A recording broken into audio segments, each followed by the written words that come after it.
if you want to read something relatively boring but rather in depth, then send me an email and I'll send you the article.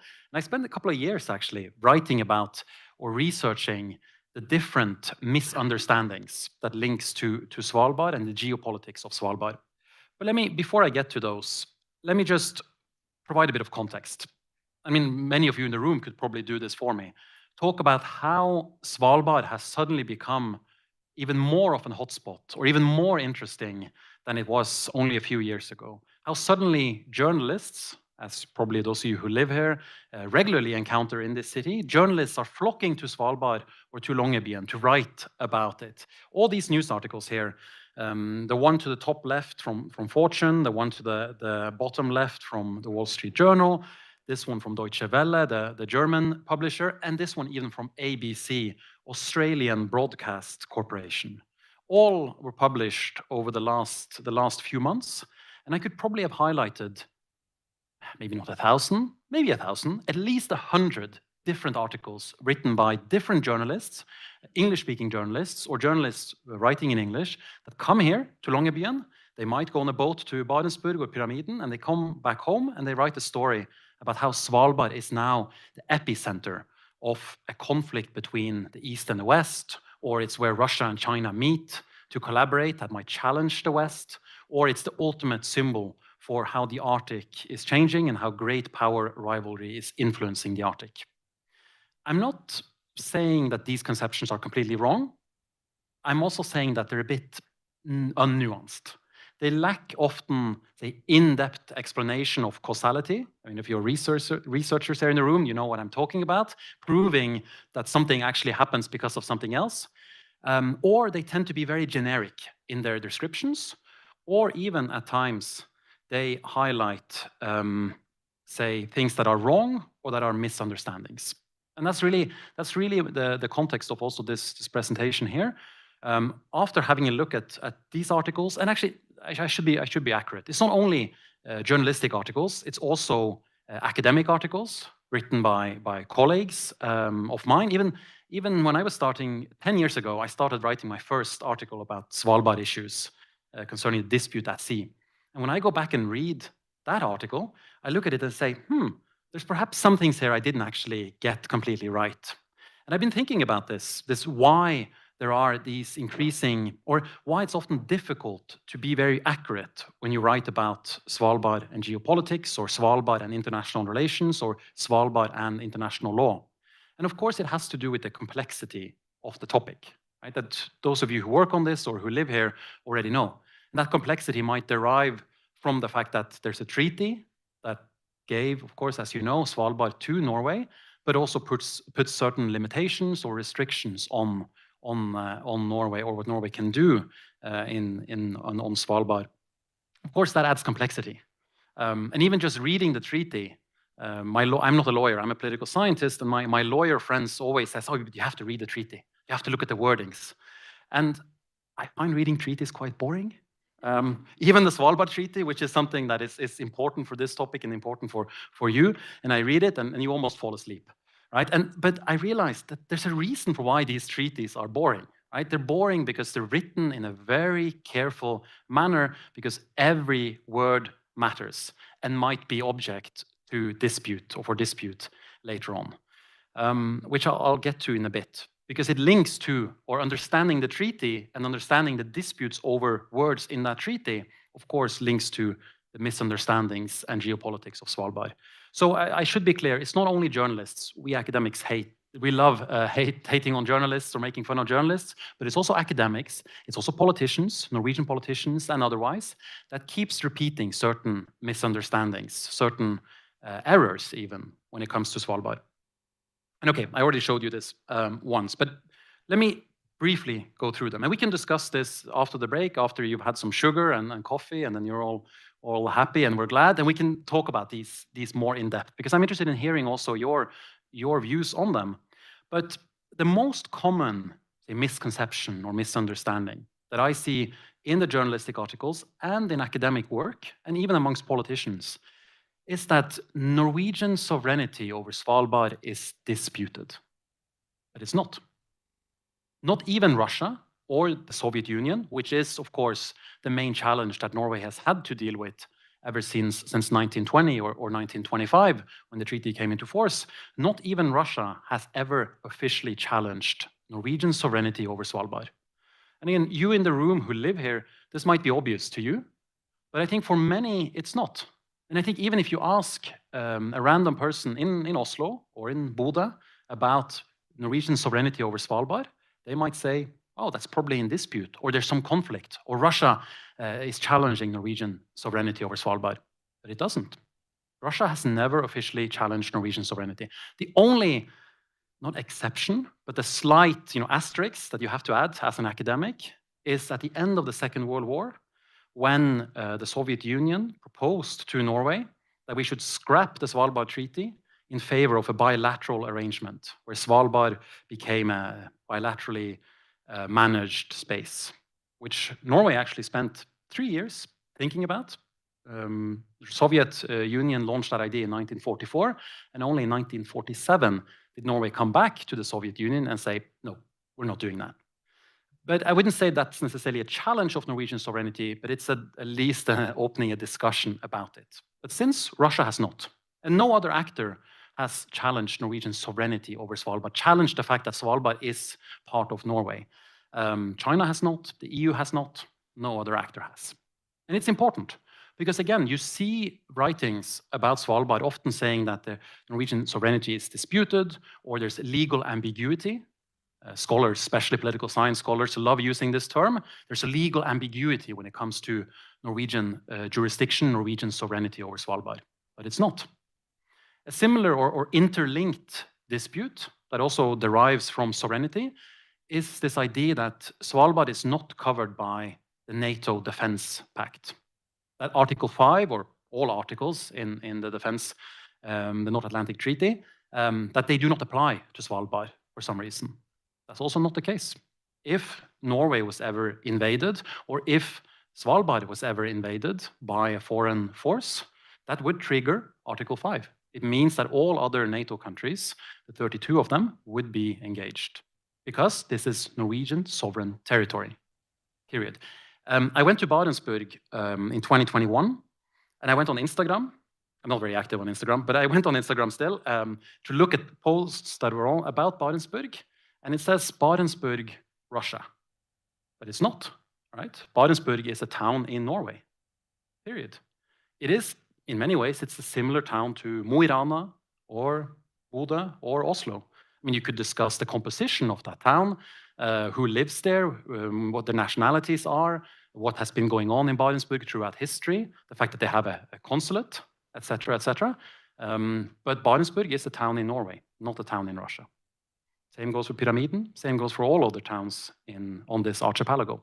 And again, might be obvious to some of you in the room, but I think for many around the world, this is not obvious. But, and there is a but, and I'll get to that in a bit, but there is a but concerning sovereignty beyond 12 nautical miles, sovereignty at sea. I'll talk about it in a bit. But before that, let me also just briefly address another misconception or a myth when it comes to Svalbard. And it's that Svalbard is demilitarized. And you know what the demilitarized zone is, right? Think of North and South Korea, where you have a zone between these two countries where you're not allowed to put any type of military presence. And you're in violation of the mechanism that set up that zone. And that's the reason for why I have this picture. This is a Navy frigate. It's the Thor Heyerdahl, which this is from 2022, I think. The Norwegian Navy regularly sails up to Svalbard, sails around Svalbard, to perform what the Norwegian Navy says is, say, defense of Norwegian sovereignty or surveillance and control. The Norwegian Coast Guard, which is part of the Navy structure. So our Coast Guard in Norway is not the same necessarily around the world, but the Norwegian Coast Guard is also a military unit, also sails regularly, often, to Svalbard, increasingly actually, needs to spend time in waters around Svalbard, and also comes to Longyearbyen.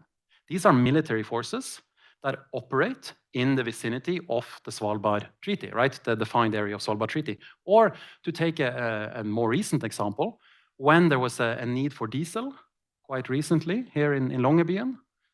It was transported up with a military transport plane. So if this was a demilitarized zone like North and South Korea, between North and South Korea, you would not be allowed to use a military transport train, even to transport diesel, or you would not be allowed to sail a frigate in the territorial waters of Svalbard. And here I think, again, not being the lawyer, but you have to go back to the treaty, right? You have to go, why do certain people conceive of Svalbard being demilitarized? It has to do with Article 9 of the treaty that says that Svalbard should not be utilized for warlike purposes. Warlike purposes. Which means that if Norway sails a frigate around Svalbard or in Svalbard, if that frigate stops in Longyearbyen, and it's here because it intends to go and attack Russia, or for that matter, Canada or any other nearby state, then you're in breach of Article 9 of the treaty. And this is an important point because it's a distinction, right? And it's a nuanced distinction, it's a small distinction. And how do you distinguish, how do you know that this frigate is not actually here for warlike purposes, right? You must assume then, right, that Norway is not actually going to use it to invade or to attack a nearby country. But Russia continuously criticizes Norway for breaching Article 9 of the treaty. And Russia also uses the language of Svalbard being a demilitarized area, which is not true. And in a way, and this is sometimes difficult for, I think, for political scientists, when Russia has, and the Soviet Union even before, Russia has been particularly concerned historically, or the Soviet Union was particularly concerned during the Cold War, that Svalbard might be utilized for warlike purposes to have control or to attack the Kola Peninsula. And as you of course know, if you live in Svalbard, or you at least should know, Russia has 50 to 60% of its nuclear strategic forces located on the Kola Peninsula, a stone throw away from where we are right now. And Svalbard was seen as, during the Cold War, or the second part of the Cold War, Svalbard was seen as a strategic point to control access to and from the Kola Peninsula. And therefore, Moscow, or the Soviet authorities, were concerned that Svalbard might be utilized for warlike purposes, or concerned that NATO might position bases, troops, forces here.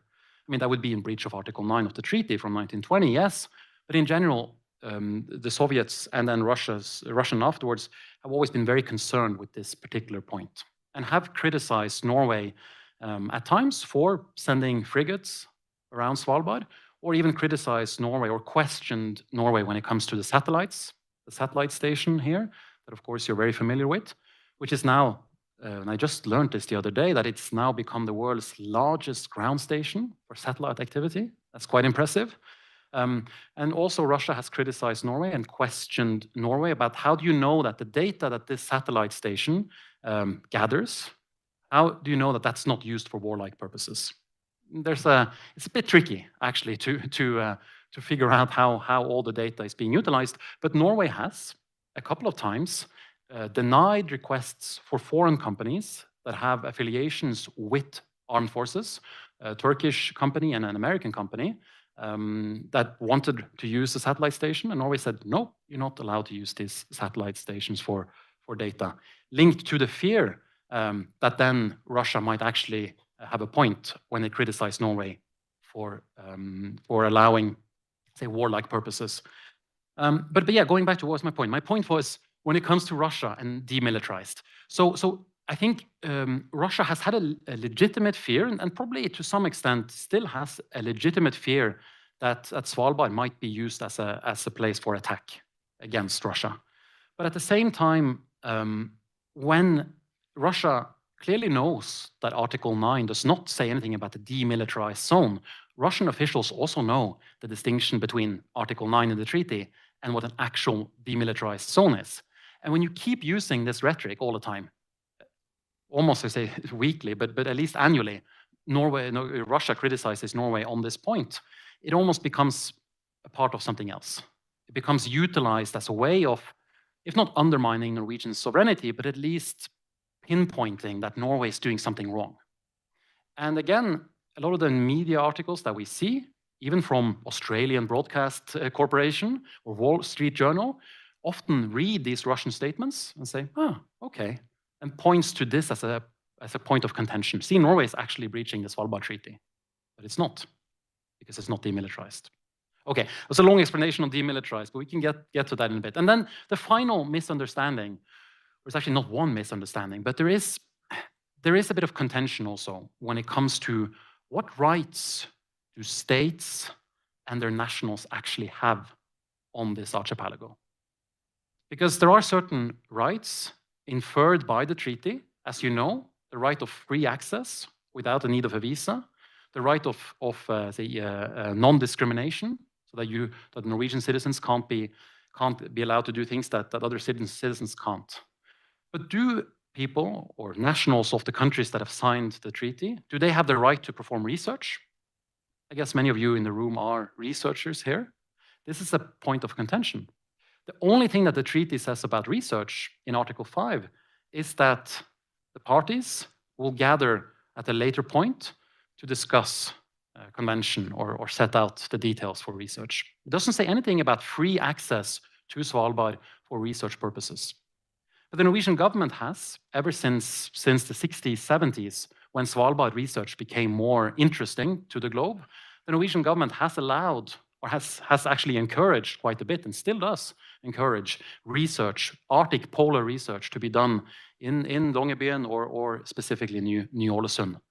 Not necessarily referring to the treaty, but referring to the spirit of international cooperation and science. But then when the Norwegian government or the Norwegian Polar Institute implemented a more, maybe not strict, maybe some of you would say strict, a more regulated framework for research taking place in Ny-Ålesund back in 2019, that caused quite a bit of debate. Chinese officials or Chinese researchers complained, but also British, also German researchers complained, saying that Norway, by being a bit more tight when it comes to regulation of what actually goes on in Ny-Ålesund and trying to do more sharing of data, less harm to nature, not calling the Indian research presence a station. There's no individual stations, they're all part of one research presence. Then you got a backlash from the research communities because certain communities have this idea or this notion that we have these rights and these rights are part of the Svalbard Treaty. And this actually, the point about rights does not only infer to research, it also goes a bit broader. In, again, many of the writings that we see about Svalbard, there is this idea almost that Svalbard is a common place for mankind. I've seen this written several times by journalists or even academic scholars that say that Svalbard is a shared space, shared international space. You can all come to Svalbard and do research, live, work, enjoy life, which is not really the case, right? Svalbard is not a shared space. It is Norwegian sovereign territory with certain things that differentiate it from the mainland due to that treaty. But especially this about rights is a contention. And then the final point about rights is also, it's not states that have rights. China has no rights on Svalbard. Turkey has no rights on Svalbard. Russia has no rights on Svalbard. It's the nationals and the companies of those countries that have rights here. And that's an important distinction, again, because it's not the Chinese government that has a right to do something here, but it might be a Chinese individual that has the right to live and work, whether it's in a coal mine or in a store or performing research. Again, a nuance. And these are nuances. And you might think, but who cares? But it actually matters. In the long run, it matters because these things, if you amount these things together, you start to paint a picture or a portrayal of a society that is separate, that is different, where Norwegian laws might not fully comply, or it's not really part of Norway, it's not really covered by Article 5, or there's questions. There's something about Svalbard's sovereignty that we don't really know, we don't really get it. And then, you get these very sensationalist articles or headlines. And I really love this one about the sale of that worthless piece of land. Or I guess that's depending how you define value, but still, the sale of that land that suddenly was going to cost 3.5 billion Norwegian kroner because of Chinese interests. A bit intangible. But still, we can debate that in after you've had some cake, because it did lead to the Norwegian government evoking the Security Act, which says that there is something there, right? And that something is what I want to talk about. So I've talked about misconceptions or myths or misunderstandings or even plain errors. And I think we can also discuss why do these things persist. But I think partly it has to do with the Norwegian government being a bit too quiet about what Svalbard actually is for the last half a century. Even today, I think the Norwegian government is still a bit too quiet. The Norwegian government doesn't like, or who is the Norwegian government? The Norwegian Ministry of Foreign Affairs and Ministry of Justice, that probably are the dominant Svalbard ministries, do not agree with me at all on this point. They think that we better not talk about Svalbard geopolitics, Svalbard security concerns, because that might just cause more tension. My argument as an independent researcher who just sits on the outside, I don't read the classified documents, I don't know what actually goes on behind closed doors, but from the outside, I think the Norwegian government should talk a bit more about the geopolitics and the misunderstandings of Svalbard. I think that would do a favor to these media articles that I've highlighted, but also to the people who live here, who might not always agree or even understand why certain policies are being enacted from Oslo on Svalbard. But that's something Tiril and Terje can talk about afterwards. And then, so that's the one reason for why these myths keeps persisting. The other one, I think it's actual part of a policy or a strategy by certain third parties. I should just stay on this. It's a strategy or a policy by third parties, perhaps first and foremost Russia, to undermine Norwegian sovereignty, or at least undermine the conceptions that Norway is a strong sovereign actor when it comes to Svalbard. But that's difficult to prove, right? That Russia keeps insisting on calling it demilitarized, that Russia still complains every time Norway does certain type of activity or restricts activities on Svalbard. Is that just because it wants to protect its own citizens? Or is it part of a larger strategy where it actually tries to undermine or sow doubt about Norwegian sovereignty?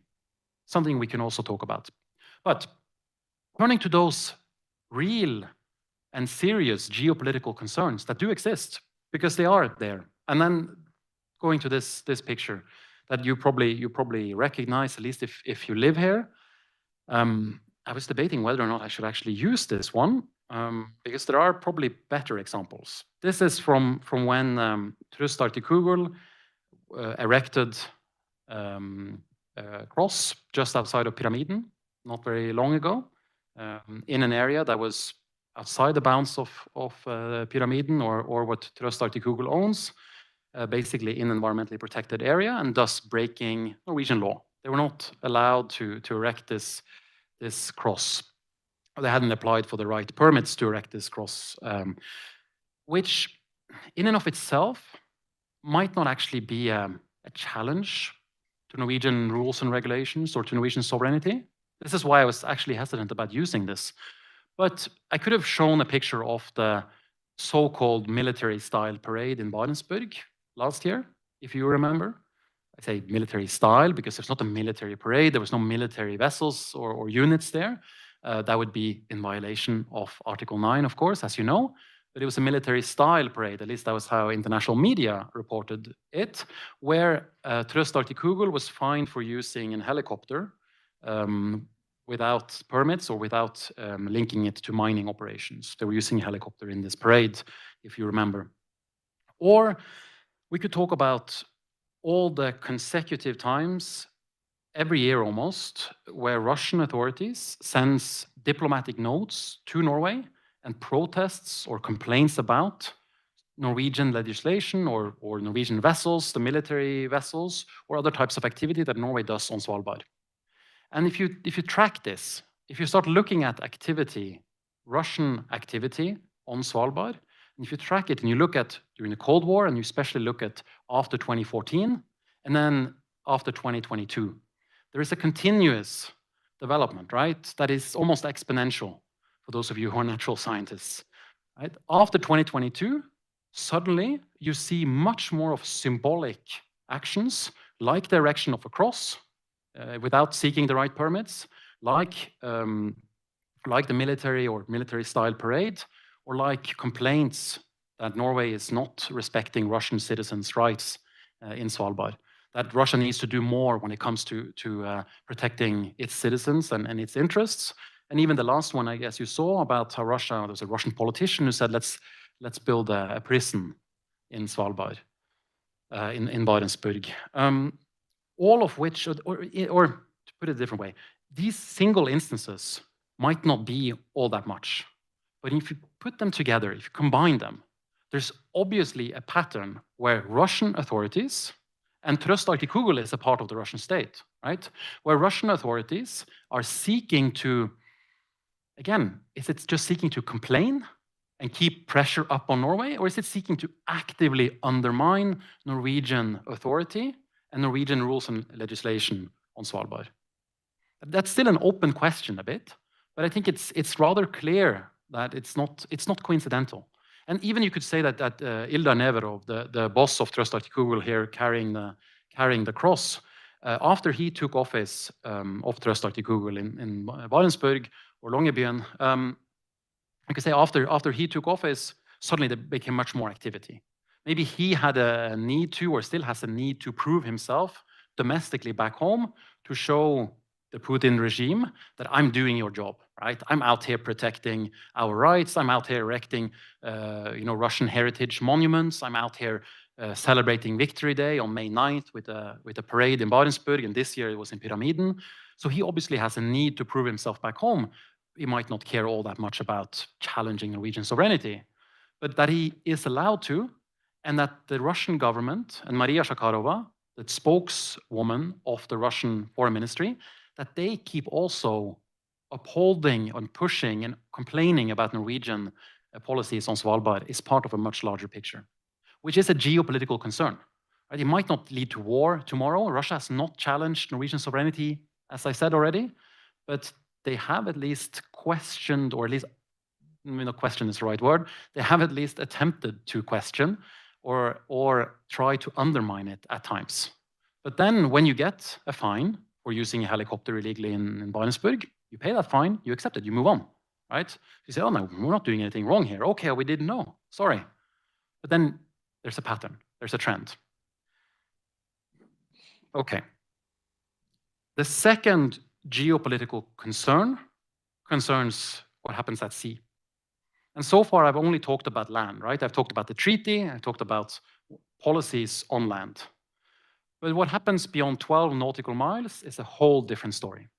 And again, if you live here, if you think about Svalbard geopolitics or if you actually live Svalbard, you practice Svalbard geopolitics, you know about this dispute, which basically is whether or not the Svalbard Treaty should apply to the zone that is between 12 nautical miles and 200 nautical miles, right?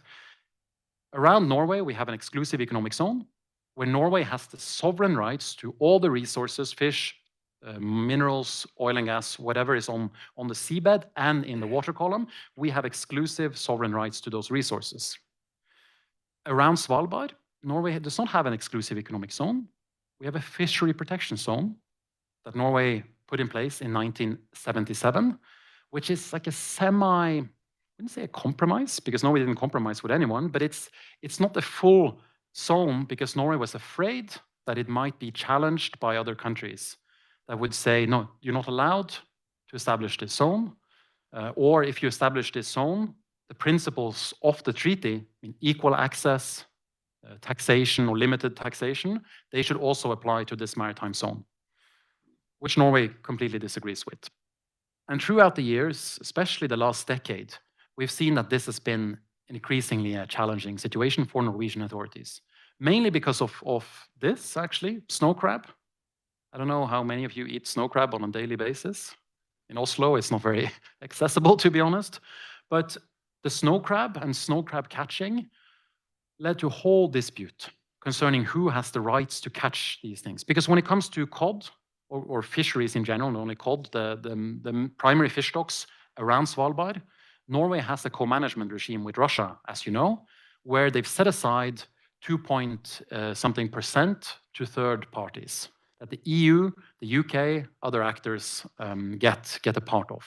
And that has ish satisfied everyone. I mean, Iceland has complained, Spain has complained. There was a bit of a debacle when there was Brexit, the UK left, and then how do you figure out a new quota? How much should the UK get? How much should the EU get, but they've solved it. Because they basically based that solution on historic catches before 1977. And also reciprocity, that Norway can catch fish in other parts of the world. Snow crab is a new species that we have no historic record of catching. So the EU is arguing, and still is arguing, that we, per the treaty, our citizens, our nationals, EU nationals, should have equal access to snow crab fisheries. So you can't give a license to a Norwegian fisher to catch snow crab if you also don't give that license to all other parties that are interested.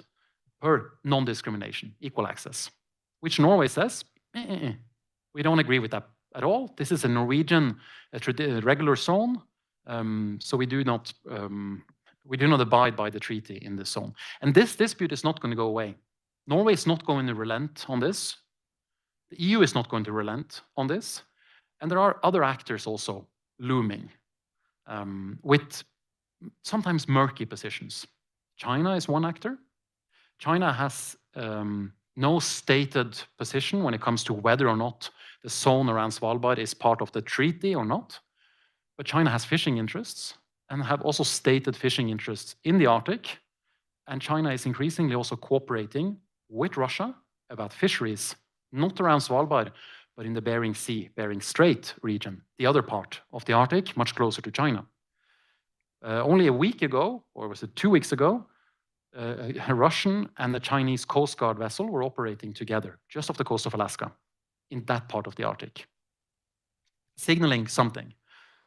And this is, again, speculation, right? As a researcher, how do you actually measure this? I can't go to Beijing and say, hey, are you interested in catching some snow crab? I don't think the Norwegian government would want me to go to Beijing and ask that question. Might actually spur an idea more than anything else. But in the long run, there's no doubt that China will probably also get more and more involved in marine living resources, also in this part of the Arctic, maybe also in tandem with Russia. And the question is then, what or how do they position themselves when it comes to this zone? And just finally, on Russia as well, when it comes to the zone around Svalbard, what's interesting is that the co-management regime that we have with Russia, that we are quite, and I say Norway, we are quite afraid to dissolve, or we're afraid to do something that might unravel this whole co-management regime. And when I say that, it's for example, the decision to keep open 3 harbors, Tromsø, Kirkenes, and Båtsfjord, are still open for Russian fishers to come and drop off their fish. Right? Even though we know there's security risks, we know that these vessels, some of them at least, are what NRK called shadow fleet, right? We know that they're operating maybe with dual use capacities, but we still allow them to come into these 3 docks to drop off their fish. Why? Because we want to safeguard the co-management regime for all the fish stocks in the Barents Sea. We're afraid if we say, no, actually, you're not allowed to, this is a security risk, that Russia says, fine, okay, let's drop this co-management regime. We'll do our fishing, you do your fishing. The problem then becomes, what about the zone around Svalbard? Because Russia does not recognize this zone. Every time a Norwegian Coast Guard fisheries inspector goes aboard a Russian trawler, inspects, say, okay, you're following rules, great. They have to sign a document afterwards, an inspection protocol. The Russian captain says, no, I'm not signing that. You do not have authority to do this. In principle, Russia does not recognize the existence of Norwegian authority in the zone around Svalbard. In practice, they do. In practice, every summer or throughout the year, in fact now, Norwegian Coast Guard vessels inspect Russian vessels, and it's fine. There's very seldom any big problem. In practice, they respect it, but in principle, they don't. And if this whole co-management regime collapses, if we can't collaborate with Russia anymore on managing the fish stocks in the whole of the Barents Sea, then the fishery protection zone around Svalbard is going to be a massive problem. Because what then? How do you inspect these trawlers? Who has the right to fish in this zone? And what do you do when Russia sends a naval vessel to protect its fishers? Which it often has done historically. Russia has sent naval vessels from the Northern Fleet up to the fishery protection zone around Svalbard just to stay close to its fishers. And that's been fine because we've had an agreement on quotas. Sometimes the inspection or the Coast Guard has said, oh, you're doing something illegal, but it hasn't been about who has the right to fish. The Russian fishers has had the right to fish. They might not if the fishery regime collapses. This is a big geopolitical dispute and a headache for Norwegian authorities in Oslo. And then finally, and this is what takes up most of the attention from the journalistic articles or from the simple geopolitical analysis of Svalbard, and it's how Svalbard might be utilized in a larger war or larger conflict. And there's a reason for why I'm not starting with this or talking about this too much, because I think it's a bit exaggerated. I think there's no doubt, and I'm not an historian either, right? I'm not a lawyer, I'm not an historian. But if you go through history, there's no doubt that the Soviet Union was concerned with, as I already said, was concerned with Svalbard being utilized to gain dominance or control over the Kola Peninsula, or at least cut off the Bear Gap, or make it impossible for Russian submarines leaving the Kola Peninsula to enter into the GI-UK gap, which is what they do to pose a threat, not to Norway, but to pose a threat to the US, because it's all about the US. Right? That's the whole Russian strategic security doctrine. It's about how do we defeat the US, or at least manage the US. It was the point during the Cold War, and it still is the point today. And the question is, when, I shouldn't say when, our Prime Minister and our Chief of Defense are saying that the imminent fear of an attack or of a large-scale conflict that involves Norway is rather small. So I guess that's what we have to believe. So not when, if Norway is dragged into a large-scale conflict with Russia, and how would we be dragged into a large-scale conflict with Russia? It's probably not because Russia will invade Svalbard. I mean, let's be honest, there's not that much to grab here that Russia doesn't already have in its Arctic territories. But it's because something happens much further south, right? There's an escalation that happens on the border with Belarus, or with the border with the Baltic countries, or even a rogue general that does something crazy on the border with Finland, or the Putin regime is collapsing and they're just lashing out and trying to do something. Who knows, right? But let's say if you're in this crisis scenario and there's actually a conflict between NATO countries and Russia, then Svalbard might be in play. Because Svalbard still holds this strategic position, or at least it holds a position where Russia does not want NATO to be able to control Svalbard. It's not necessarily about occupying Svalbard, fortifying Svalbard, building airstrips and guns and saying, we hold Svalbard. But it's about making sure that NATO, or NATO countries, the US, is not able to utilize Svalbard, not able to do the same. And then some are saying even that because of technological developments today, because of missile technology, Russia can basically just operate from the Kola Peninsula, shoot some missiles, supersonic or otherwise, to control this area. But it's still part, Svalbard is still part, and the maritime space between Svalbard and the Norwegian mainland is still part of the Russian defense or bastion defense doctrine, which is crucial. Because again, as I said earlier, 50 to 60%, depending a bit on how you count and which day you're counting, of Russia's nuclear forces are based on the Kola Peninsula. Not because of Norway, but because of its strategic positioning. So every time Putin says, which he increasingly does, right? Every time he threatens the West with nuclear weapons because of escalation in Ukraine, those nuclear weapons are predominantly located close to here. So Svalbard, no matter how you see it, no matter whether or not it's being occupied or not, does play a role in a crisis, in a conflict. That's a geopolitical concern for Norway and for the NATO allies. That's also why the Norwegian government is interested in its allies understanding that Svalbard exists. I think if you go only a decade ago and you ask someone in Brussels, in NATO headquarters, do you know what Svalbard is? They would have no idea. A couple of my students here from the course that we have at Oslo New University College also didn't know what Svalbard was until I said Spitsbergen. What's again the pronunciation? I can never do it. Spitsbergen? Yes, the Dutch pronunciation. No, but whether you call it Spitsbergen, which is not the name, right? But just the name of the largest island, or Svalbard. But I still think 10 years ago, not many in the NATO system would actually think about Svalbard. Today, many more do, because Norway has been dragging NATO officials, military officials, up here to learn about Svalbard. You might have met someone in the streets or in the bars here in Longyearbyen. And again, are they in breach? Again, Russia has been complaining about this. Russia has said when there's been a military or a parliamentary delegation from NATO coming to Longyearbyen, Russia has said, no, no, no, no, no, no, no. This is demilitarized zone. You can't bring military people here. No, it's not a demilitarized zone. These people are here to learn. They're not here for warlike purposes, right? If you bring a parliamentary delegation from NATO to Longyearbyen to talk to Terje or the governor's office and drink beer in Carlsberger, they're not here for warlike purposes. They're here to learn, though. And that's increasingly important for Norway, also in this wider strategic security thinking. Okay, this is my last point, last slide. I know I've been talking for a while, but Øystein told me to talk for a long time. And now you want coffee and cake. My final point is just, I've been talking about the geopolitics and misunderstandings of Svalbard. The errors that we, including myself at times, do when it comes to describing Svalbard, but also 3 real geopolitical concerns when it comes to Norwegian laws and legislation on Svalbard and how they're sometimes challenged, when it comes to what happens at sea, the maritime domain, and the actual dispute that is there, not a dispute over sovereignty, but it's a dispute about whether or not the treaty should apply.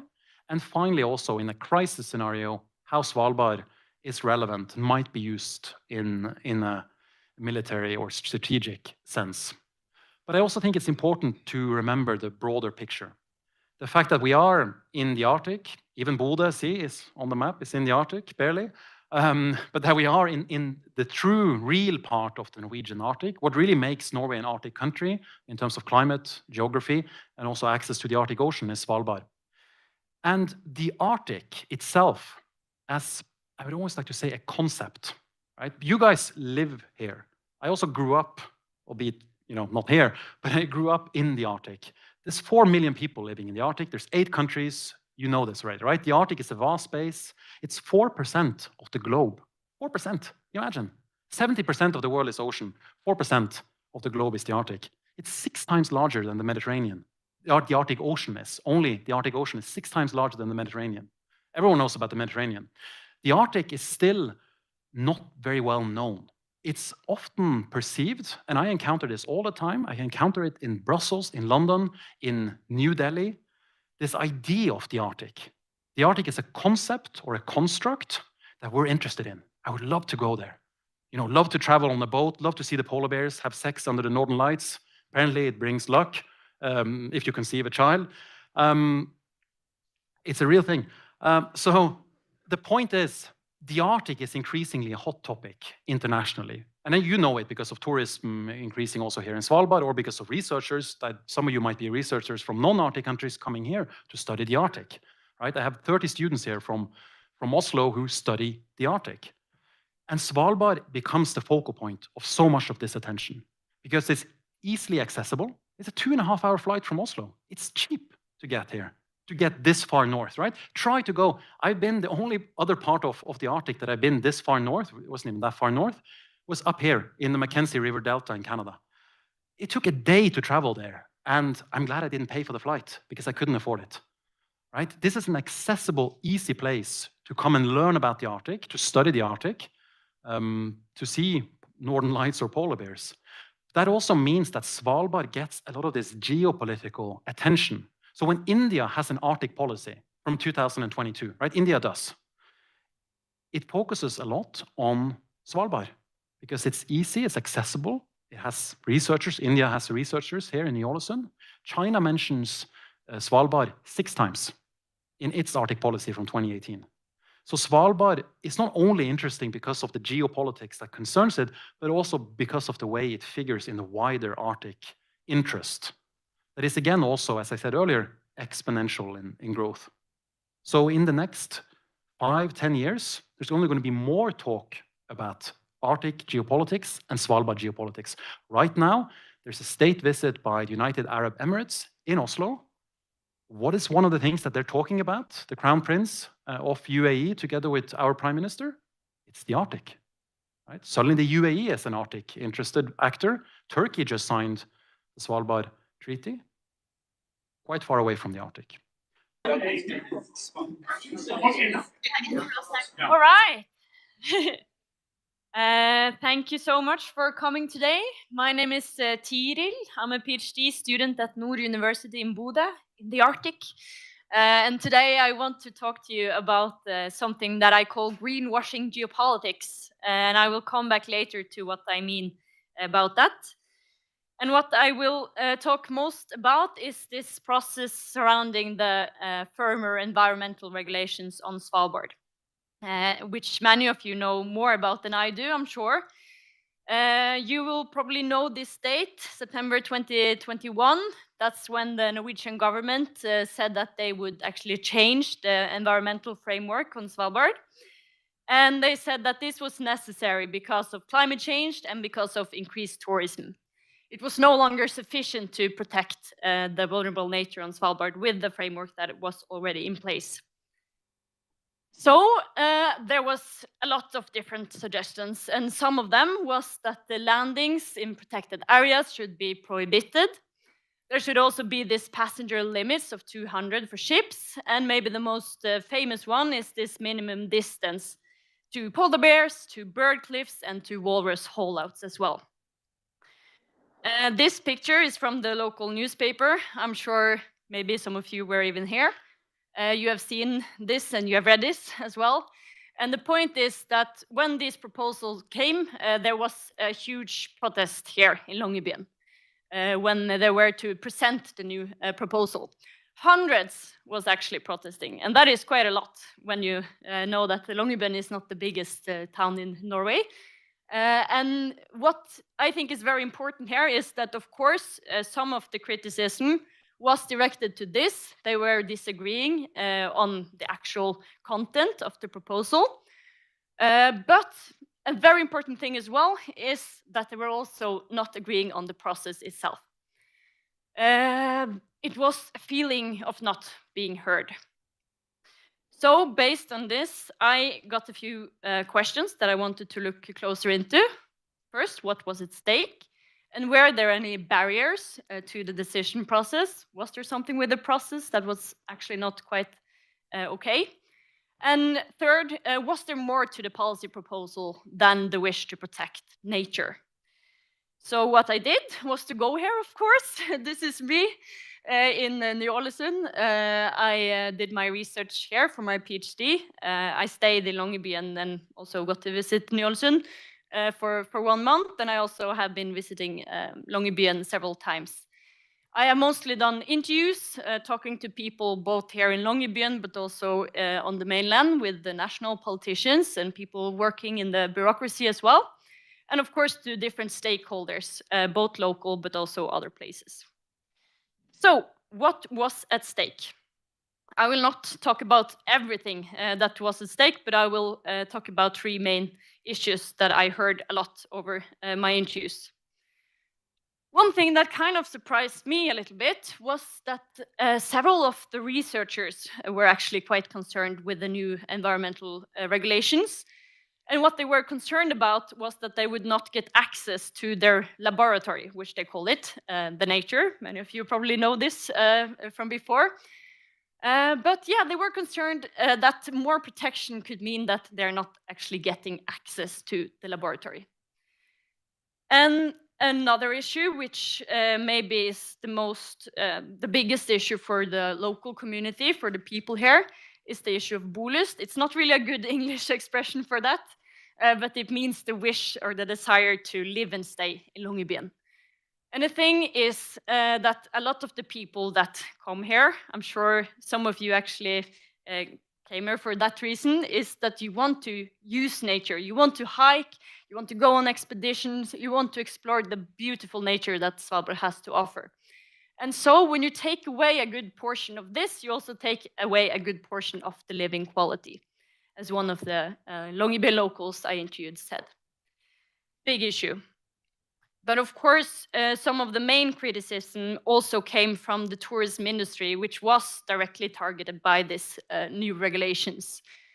And to many of those I talked to, this was a concern that was so big that it was about operating or not. So actually, are we going to have a tourism industry or are we not going to be able to have it? I risk ending up on social welfare if the rules get as bad as it looks. So this was a big, big concern for the tourism industry. I think it's very important to say that even though there's a lot of criticism towards the new environmental regulation, it's not necessarily so that people or the industry, the tourism industry, is against protection measures. Sometimes it's like this Longyearbyen local that they are for protection, but they think about protection in a different way. So they are a typical supporter of protection through use, for example. You have to be in nature, you have to explore nature to actually call it your home and to have like an ownership of it and want to take care of it. Or for the tourism industry, it's also important, you know, to actually maintain nature because nature is a big part of what their product is as well. So therefore, it's good to have some regulations. And all of these things led many to believe that the process itself had been flawed. And that's my second question. Were there any barriers to the decision process? And the quick answer to that is yes. No big surprise there. One thing was the language, of course. It was this kind of law-like language that normal people are not used to reading. That's what a Svalbard resident that I talked to said. It's exhausting to read, it's very long documents, and because of that, it's also a barrier actually responding, because maybe you feel that you have to write in the same kind of language, you don't really know how to respond in the same way. And of course, not all of the documents were available in English, which is a big issue when you're in a place where a lot of people actually speak English and not Norwegian. Another thing was that it was very bad timing because the tourism industry came straight out of the pandemic, and that had been really difficult for the tourism industry. So people were exhausted, they had no spare resources, and then all these proposals just came. So it came at a really bad time. And on top of that, it was not the only proposal that came at the time. There were several processes going on simultaneously. It was processes about election rules, special education, and conservation plans. So a lot was really happening at the same time, and it was difficult to get a good overview over everything. So because of all this, some of those I spoke to thought that this was just a joke and a play to the gallery. And a thing that I heard over and over again was that this feels like the local community has not been listened to. It has been a false trial. We are told that we can actually get our opinions heard, but in reality, it's all settled. And when I confronted the government with this, they said that, well, actually, this is quite a normal process. It's a totally normal process, is actually the quote, because it's not really common that you get to be a part of the process from the beginning.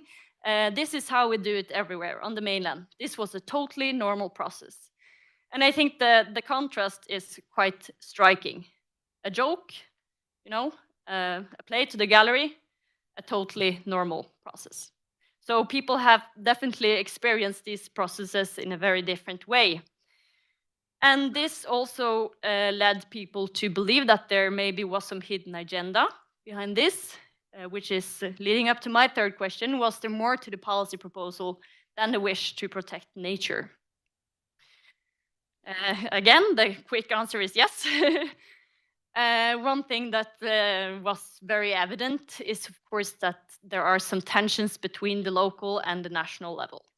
And I come from a very small place in northern Norway, so I recognize this feeling quite well. You have this feeling that the government is far away and it's difficult to actually get a say in what affects you. And this feeling is very strong in Longyearbyen, after what I have seen.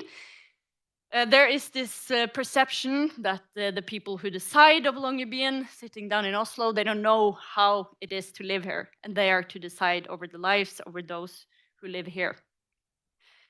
And this is also kind of what this protest march that I talked about earlier symbolized. Again, a quite well-known, I think, newspaper case. and it became a symbol for everything wrong, was what the newspaper said, but also what was confirmed in interviews that I had. So it wasn't just about the environmental protection measures, it was also kind of a signal of that now we are tired of what they are saying in Oslo and that they are not listening to us. So again, I kind of confronted the government with these things, and they say, well, you are actually quite right, because what separates Svalbard somewhat from the mainland is the strong and not unjustified feeling that they are being centrally controlled from Oslo. So, as you know, a lot of the policies for Svalbard is actually decided in Oslo. So, of course, there is this feeling, and of course, it is sometimes, or most times maybe, justified. And again, it is not given that what the local community on Svalbard wants is what is best for Norwegian Svalbard policy. Sorry to those who live there, but Svalbard is different from the rest of Norway. Again, a government official. So is there more to this? What I heard a lot locally talking about this was that the new or firmer environmental regulations obviously have to do with enforcement of sovereignty and to ensure Norway's status on Svalbard. And maybe more to the point when it comes to targeting tourism industry especially, is that the tourism industry provides jobs Norwegians do not want. And that this is perceived as a challenge for the Svalbard policy because the Norwegian government wants a good presence of Norwegians here. As Andreas also mentioned, this is a topic that is somewhat difficult to research, and it's not always that the government officials you talk to want to discuss it in a very concrete manner. So often they will give you responses like this, what you are to investigate, but I cannot say so much about is that because it is international and geopolitically interesting, everything has another dimension. Tourism, research, mining, but maybe oftentimes they do not really go into the matters. However, I think it's becoming clearer, and I did get some interviews to speak about this as well, that yes, the government saw that they had underestimated the consequences of the increased tourism industry on the population composition. And that this is, of course, assessed as a key element for Norwegian sovereignty. So therefore, they had to tighten a bit afterwards.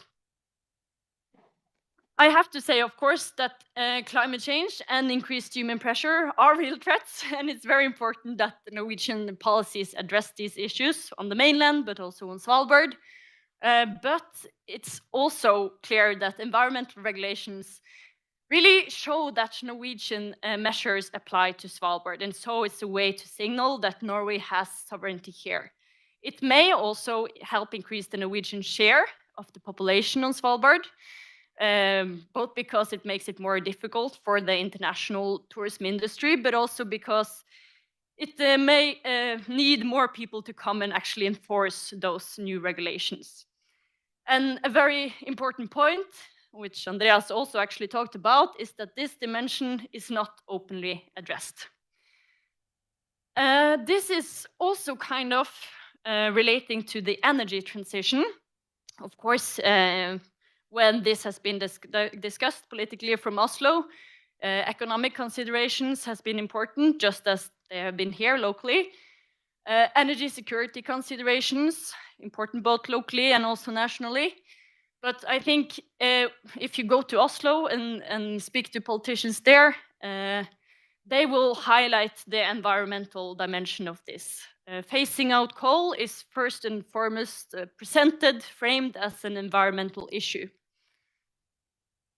And this leading of the energy transition can be seen as an expression of Norwegian sovereignty.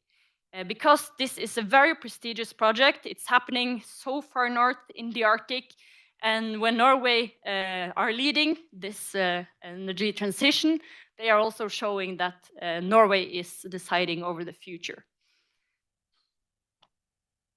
Another similar case is the firmer hosting policies for research in Ålesund.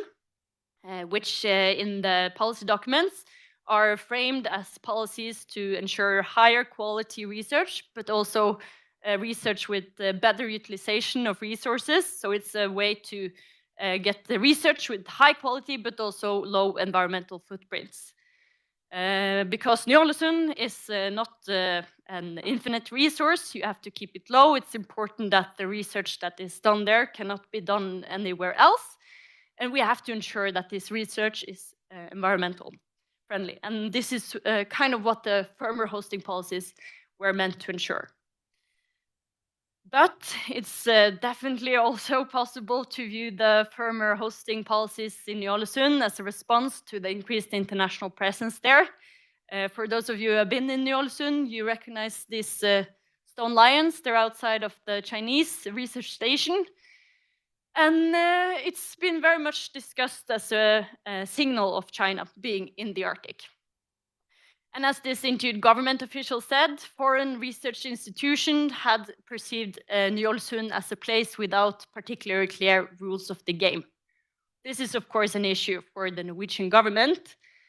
And they want to be perfectly clear that Svalbard is Norwegian.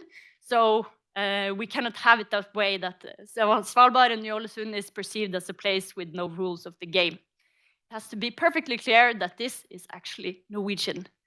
And they kind of confirmed that, yes, the firming hosting policies is also about making it clear that Svalbard and Ny-Ålesund is actually Norwegian, which is also well shown in the new logo as well, which states Norway like this. So to sum up, greenwashing geopolitics, it may seem a bit harsh. I don't mean that there's nothing to environmental policies. It's very important to have both climate and environmental policies on Svalbard. But I believe that the government is pursuing geopolitical objectives through environmental policies, and they are definitely not talking about this openly. And that's what I mean by greenwashing geopolitics. Thank you.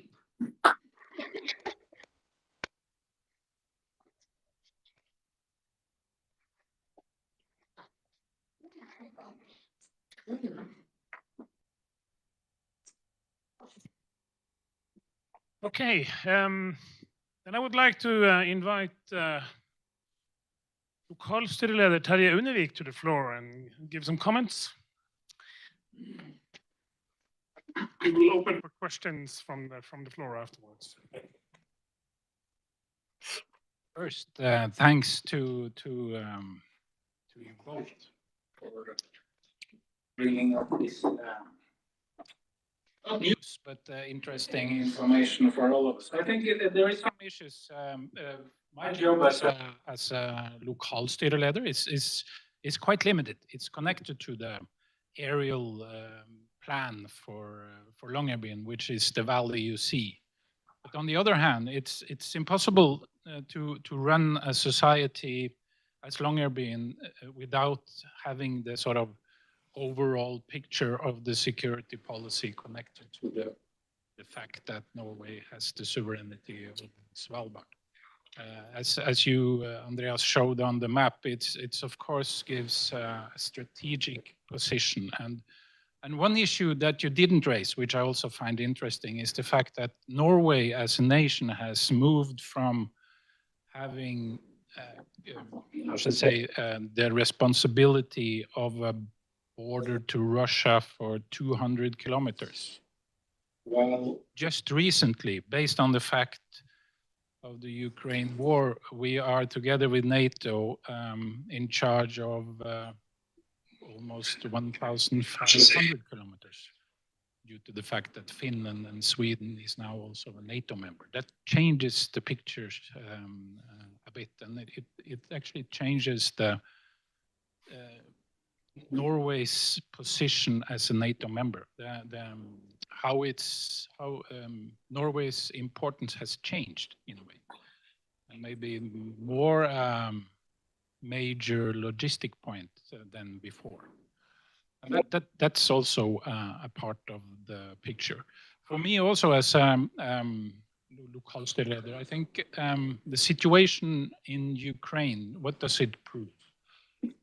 I agree with you that I don't, other than me, can predict what can happen when it comes to Russia. But the fact is that we have a neighboring country that are willing to do what we see in Ukraine.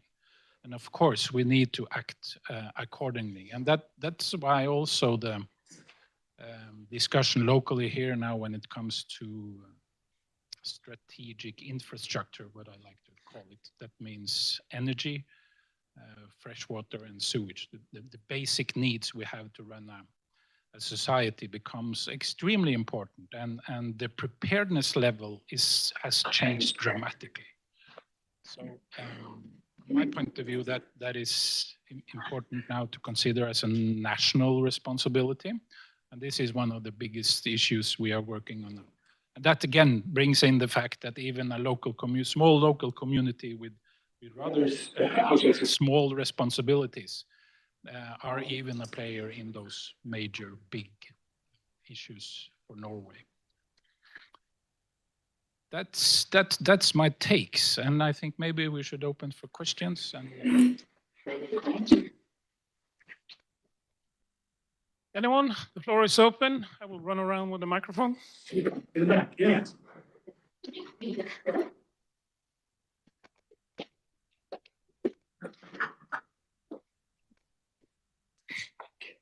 You should state who you're asking a question to. Yeah, the first lecture or the presenter. Thanks very much for each and every one of you. Great talks, very interesting to listen. But I would like to hear more if possible. So you mentioned specifically NATO and Svalbard's position in NATO. But what about other Norway's international treaties? Because as a local inhabitant here, sometimes you get a feeling that Norway sometimes respects international treaties on Svalbard and sometimes not. So NATO, clear, you said that, but what about some others? Close to my heart is the Nordic Treaty, but any light on those? I mean, what do you mean by the Nordic Treaty then? So Nordic Cooperation Treaties, the Helsinki Treaty. So, for example, that Nordic citizens in the Kingdom of Norway should have same rights as Norwegians, but that does not apply to Svalbard anymore. Well, yeah, maybe I should speak into this one. I can't, thankfully, I can't speak on behalf of the Norwegian government, so I can't, and that's my diplomatic answer. No, I haven't studied this interesting process, the discussion about the Nordic Treaty and those rights. I mean, I know there's someone here from the governor's office, maybe they would like to respond, I don't know, but that's a different story.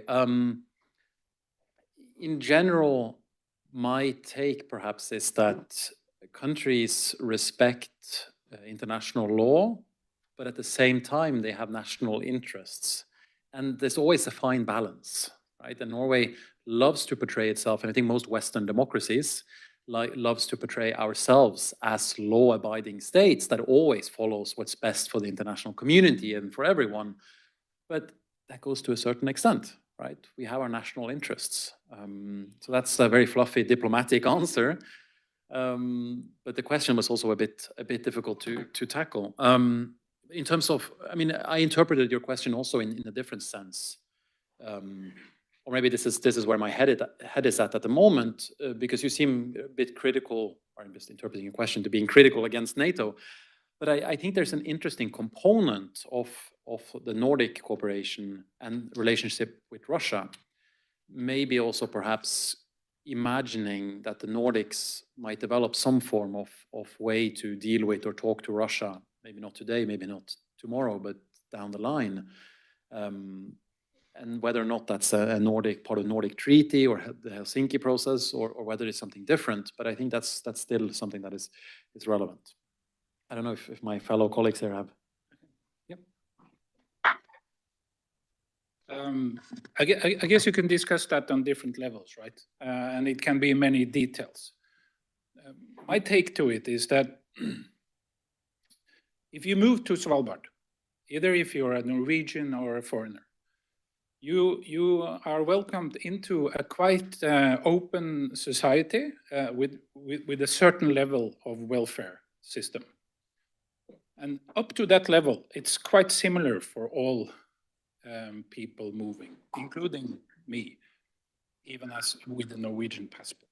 But there are quite many aspects of the welfare system that even I cannot get here.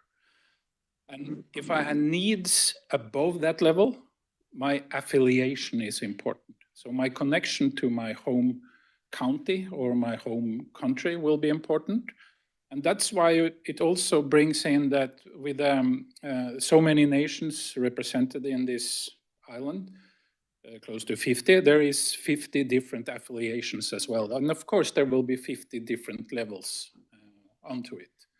So, but I think it's important to bring in the fact that even for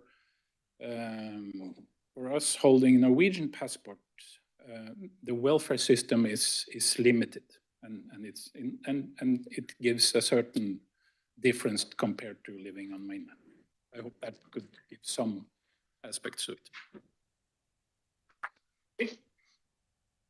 Hi. This is a question for anyone that feels they can answer it. Just about Ny-Ålesund. I'm just wondering what's in it for Norway to have a lot of different countries being there, other than maybe the pursuit of science. Why? If things being difficult. I think it's also about the fact that having a lot of nations there and kind of abiding to that this is Norway highlights the fact that this is Norway. So when you go to Ny-Ålesund as a foreign research station, you of course use the buildings that are already there that are heritage. So it's very Norwegian. There are Norwegian signs. You have to have a deal, of course, with Kings Bay and so on. So you kind of sign up to the fact that this is a Norwegian place. And definitely more so now that it's no longer called an international research station, but it's called a research station Norway. So I think that's like the geopolitical side of it. But I also think it's very important, of course, that the Norwegian government also supports research and the very well done research that is done there for climate and environment and so on. So that's also part of it. And I think I would just like to add that science is also power, it's also geopolitical currency in the international sphere. And the fact that Norway can be a host nation to show the world that Ny-Ålesund is perhaps the premier place in the world to do Arctic science, climate science, gives us status, gives us power. It also gives us, as Tiril is highlighting, but it also gives us an opportunity to coordinate and to, in some ways, influence that science as well. So we, as a country, become more important. And our foreign minister, our current one, hasn't talked about this, but he's talked about the Arctic Council and the importance of the Arctic Council being, you would rather have China in your club than China setting up different clubs. And we see BRICS right now, we see Russia trying to use the BRICS collaboration, and BRICS, the Brazil, India, China, South Africa, and then a various bunch of other countries having joined on. It's not an international organization. It's not a set alliance. But we see that Russia is increasingly leaning towards those countries because it can't collaborate with the West anymore, wanting to set up a research station in, for example, Pyramiden. Whether or not that will be a case, different story, right? But still, it highlights the importance of being the actor that could also gather other countries and the benefit that you have from being the lead nation in that. So I think Ny-Ålesund is a great example of what Tiril has been writing about, the geopolitics involved in also research.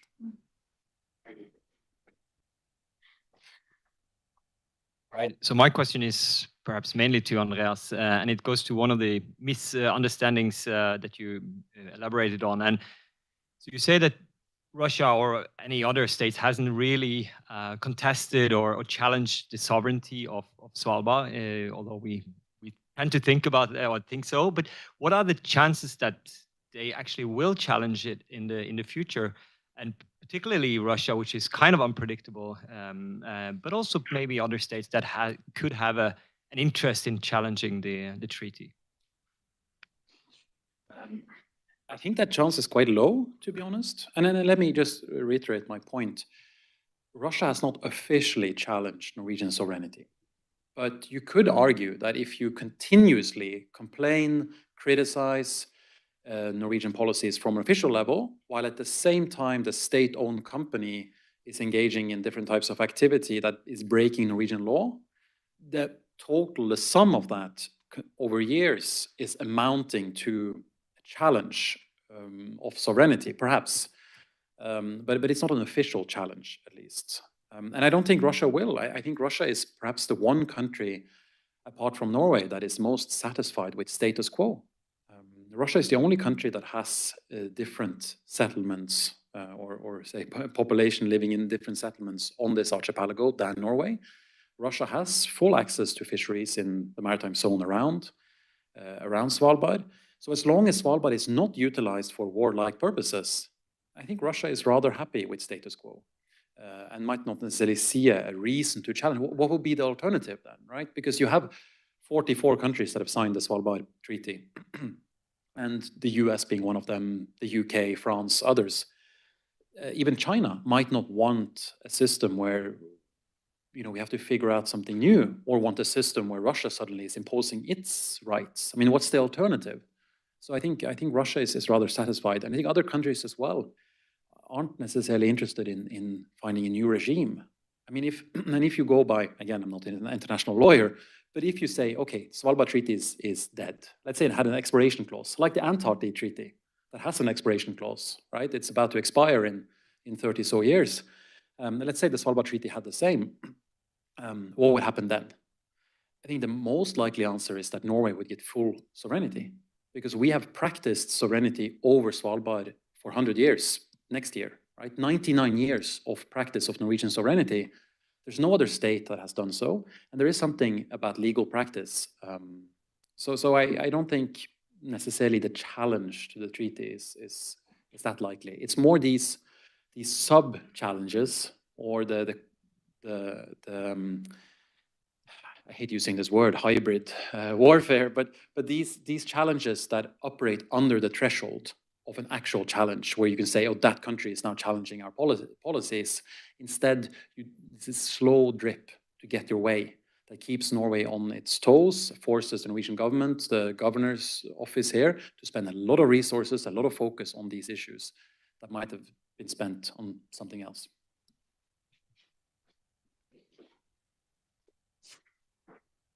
Okay, anyone else? Just one over here. So in the first meeting of the military ministry, Forsvaret, there was this statement by this one researcher that the local controversies about rights of people in Longyearbyen and Svalbard actually are also a security risk. How would you see this, or would you position yourself to this statement?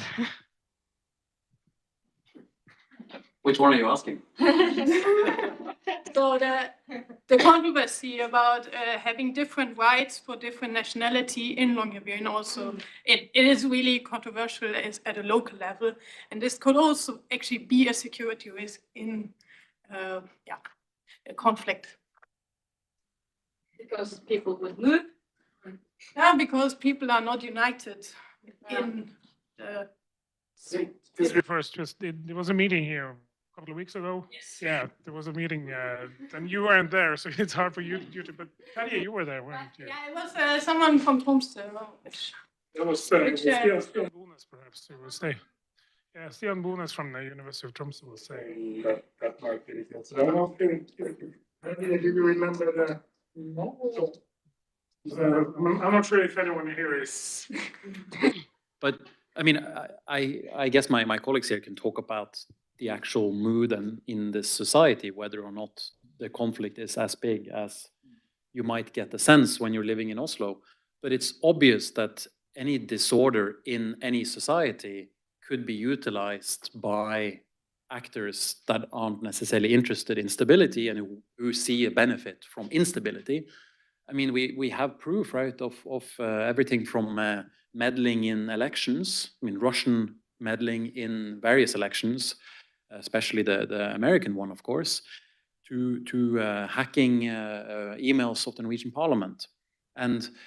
But I think again, this is why I hate this word hybrid warfare, because to say that every time someone complains in Longyearbyen about national polities, they are being, they're an agent of Russia, or they're not necessarily an agent, but they're just being used, or they're being fueled by Russian rhetoric and by Russian chatbots, is also very dangerous, right? Because we need discussions, we need disagreements in society. But obviously, if you have a lot of divergence of interest, if you have a lot of people going around protesting in the Longyearbyen city center against the Norwegian government, that's not good for the Norwegian ability to handle threats, to handle cyber attacks as well. So there are overlapping elements here, but I think it's difficult to say that that is inherently a problem. The same has been said about the wind farms been erected further south in Norway, saying that, oh, this is a topic that could be utilized by Russia or by other foreign actors to fuel instability in Norwegian society. Perhaps, but also you can't delegitimize debates and discussions about these things. So it's a very fine balance. But it's also the reason for why the Norwegian government, or not the reason, but it links into the larger rationale for why the Norwegian government says in the white paper that the most important goal for the Norwegian government with Svalbard is to ensure national control. And I wish, and Tiril said the same, I wish they were just a bit more clear about why national control is needed. That might also help maybe alleviate some of those clashes of interests. But I don't know, Terje, do you think that the local community here is not subject to, but is particularly vulnerable for disinformation campaigns or for divide and conquer tactics by, say, Russian chatbots? I think we should, of course, be aware of it, because we know what certain nations are capable of. But I'm not sure what, I didn't get your point. Was it the questions regarding destabilization in the local community? So what Ingrid thinks. Yeah, just if the local community is not united in interests and very divergent, if this could also be a security risk when it comes. Yeah, if it is very divergent, or do you claim that it is? Yeah. But are you particularly aiming towards the voting rights, or is it a general opinion you are feeling on it? Yeah, I mean, it starts with the voting rights, but also with further like discrimination on the job market now, and new regulations and so on. I mean, there are always coming new, more or less discriminatory, There is certain issues in the white paper that are being discussed, but again, from my point of view, is very much again connected to the affiliation that there is. Svalbard has a certain dimension to it, which is in many ways unfair to us all, including Norwegians, because we don't have the same rights here as we have on mainland Norway. And I think it's important to keep that in mind, that your home country is your mother, even when you're living here. We all live here on a borrowed time, And there is certain rights we don't have. So connections is important. But when that is mentioned, for me as a mayor of Longyearbyen, I consider all inhabitants as inhabitants of Longyearbyen, no matter which passport. So as long as you're here, we'll try to unite as best as possible. And there is many different ways of taking part also in a local democracy, even without voting rights. So, and we are working on trying to find dialogue platforms for that as well. Just a quick comment to that and to your question, because I think it was, the comment was mentioned by Professor Stian Bones from the University of Tromsø that meeting. And I would like to comment on what would we be if we all spoke with one voice? Just leave that. What kind of society would we be then? And that's not a good question for you. It's quite rhetorical. Thank you for a lot of interesting information. I would like to say something about what I find an interesting connection between the first speaker and the second speaker. in the sense of being more transparent, just putting it out there. Because the first people are talking a lot about misunderstandings. But if you're not transparent, that could also be a strategy to make a misunderstanding become the right understanding. Or it could be a question of painting the picture of reality or tainting the picture of reality. And the connection to the second speech about the puppet democracy or the feeling of not being. I know a hearing does not mean that being heard is to get what you want. But there is a democratic conception that if you can follow the thread of what you said in the hearing and the discussions or the deliberations that are being done before making the final document, you can at least find the connection that something you said had an impact on whether the same or it became as it was or if it was changed. And I agree with the first speaker about our government being more clear. And I would like to hear you say something more about how could they be more clear? So the painting or the tainting of the conception of what it is, of reality, could be better. So we don't have these misunderstandings. Because if you use words and repeat them again and again and again, it can be a strategy or it can be a misunderstanding to make a point and to taint reality. And I agree with you that is more than you about what they really want. So more on what you would like them from your point of view as a researcher. And how could it affect the situation? Sounds like a minefield to walk into. The government already thinks I talk too much about geopolitics in Svalbard. But just on not an anecdote, but linking to that, I mentioned Spitsbergen earlier, right? This is also a very interesting thing that certain countries, Russia in particular, never uses the word Svalbard. It uses the word Spitsbergen, which is not the name of this archipelago, right? The name is Svalbard. Names do matter, or the way you use language matters, right? And calling Spitsbergen demilitarized, that's a strategy, right? It's a strategy to highlight opposition to the Norwegian changing of name in 1925, and it's in opposition to the Norwegian, you can say interpretation of Article 9, but it's not actually the interpretation, because a demilitarized zone is, as I said earlier, something different than what it says in Article 9. You can argue whether or not Article 9 means that you can't sail a frigate to Longyearbyen or not, but it's not the same as being demilitarized. And I think that it is a conscious strategy by the Russian authorities and the Soviet authorities before them to use the wrong words, or not wrong, but in there it serves a certain goal. But to that point, if you read the white paper from the government on Svalbard, the second chapter, or the first substantial chapter, but number 2, gives a detailed legal background for Svalbard, which is quite good, right? It's in depth. You read it and okay, that's a very clear, precise description of how the Norwegian government sees or interprets the Svalbard Treaty and certain. Also, they don't say misunderstandings, but they highlight a couple of things that you can read between the lines. They say this in the white paper because they want to avoid people saying something else or confusing things. I just wish that they would also include, not a whole chapter, I mean, I'm biased, I'm working on geopolitics and security, but at least have a section where they spell out what the real concerns are.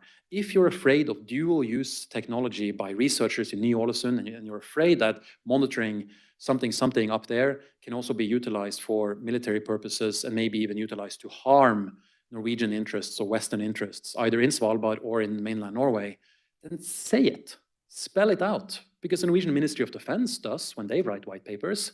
So why can't a white paper on Svalbard also spell it out when the Norwegian Ministry of Defense is one of the authors of that white paper? Or if the Norwegian government is afraid that there might be escalation when you arrest a Russian trawler at sea around Svalbard, that there might be escalation, type Electron case from 2005, or some other unforeseen event that just spirals out of control. Therefore, we need to be cautious in the practice of arresting Russian vessels, and we need to continue to talk to Russian officials about Coast Guard issues to avoid that spiraling out of control. You can say that. You can write that in paper, because we all get it. We all understand it, right? We're not stupid.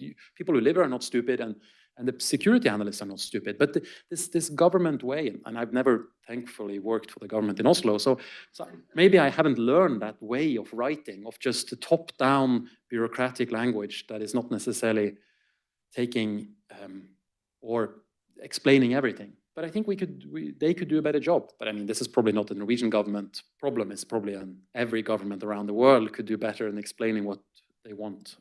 But when the Minister of Justice and Public Safety, Emilie Enger Mehl, when she was here 3 months ago, she's presenting the white paper. And she says very clearly, the main goal of this white paper, of the government's policy, is to ensure national control. Okay, but then my follow-up question as a scientist is, okay, is national control under threat? What is the threat to national control? Is it that there's more non-Norwegians working in the tourism industry? Or is it that there's more non-Norwegians in Ny-Ålesund as researchers? Is that a threat? Then tell me why it's a threat. And I think that then you maybe avoid also some of the misunderstandings or disagreements on local level that doesn't necessarily need to be there. But again, the government's response, to me at least, is if we talk about these things, then it probably just leads to more conflict, more discussion. Maybe we even draw attention to things that we don't want more attention to. And that's a fair point as well. Maybe I'm wrong. Maybe the best approach concerning Svalbard and geopolitics and security is just to be quiet, to just sit still in the boat, you know, North Norwegian expression.